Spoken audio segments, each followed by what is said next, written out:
Donc, toujours dans la partie configuration et settings de DivinStock, on va voir comment définir et gérer votre compte bancaire ou compte de caisse. Pour gérer vos transactions financières, vous aurez certainement besoin d'un compte bancaire. Si vous êtes une entreprise, le compte, bien sûr, est différent du compte bancaire personnel.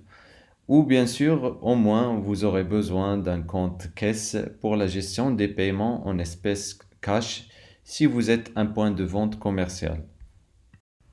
DivinStock vous donne la possibilité de définir autant de comptes bancaires et de caisses que vous voulez, chose qui vous donne plus de flexibilité et de possibilités d'évolution et de changement de banque future par la suite. Donc, pour ajouter un compte bancaire, on clique sur Nouveau compte bancaire, on ajoute le nom de la banque et on choisit le type du compte. Cette fois, on va dire qu'il s'agit d'un compte bancaire. Et on va choisir la devise de votre compte bancaire, soit une devise locale ou étrangère. Et vous pouvez aussi ajouter l'adresse de votre compte, le numéro RIB à 24 chiffres et le code SWIFT pour les paiements internationaux. Et on enregistre le compte. Puis on va cliquer sur le compte bancaire qu'on vient d'ajouter et définir un nouveau solde.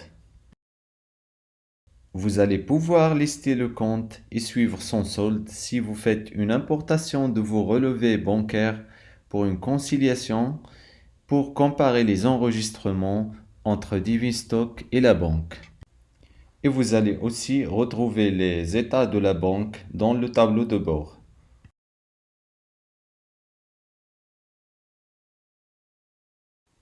Et on fera de même pour définir un nouveau compte de type caisse.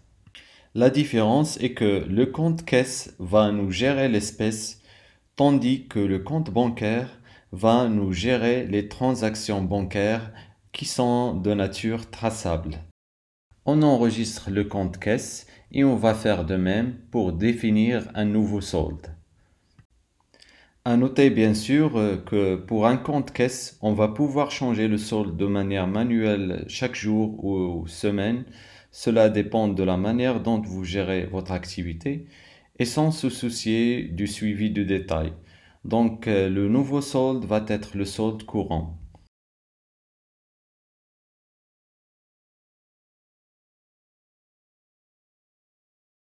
Et voilà, nos comptes bancaires et caisses sont prêts à être utilisés dans les transactions financières, que ce soit de type dépenses ou encaissement. Première étape pour une gestion financière judicieuse de votre entreprise.